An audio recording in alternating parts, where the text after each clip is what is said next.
继续来到绿岛甲南屿，早起就开始有大雨，而且来闪长影。店家甲扛棒收起来，做好防台准备。台东的新光镇、东河乡甲长滨乡，因为风雨愈来愈大，所以嘛，伫早起的10点宣布停班停课。家长嘛是歹骂，是安怎？县政府就袂使较早讲的咧。有袂少的小朋友临时临要联络袂到家长，只好是辛苦老师家己开车一家一户，甲囡仔送回去。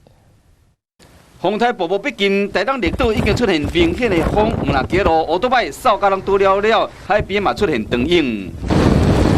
海影真惊人，渔船啊拢秘伫港内，名产店嘛赶紧将招牌收起来，就惊讲被风吹走去。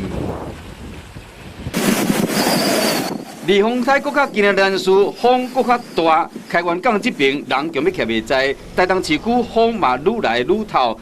施工场的大楼工人赶紧将这布要收起来，互人看到脚尾强要冷去。因为风雨愈来愈大，台东县早起10点宣布新光镇、东河乡、甲长滨乡停班停课，学校甲家长拢袂赴反应。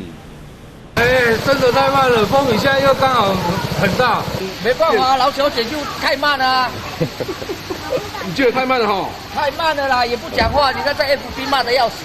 为家长咧上班联络袂到，学校老师只好兼做司机，将囡仔送回去。因为反正都在村子里，还蛮方便。所以学校不会留学生嘛？基本上不会，我觉得他们还是回家比较安全。县政府和人民嘛真无奈，讲一切拢是照标准来。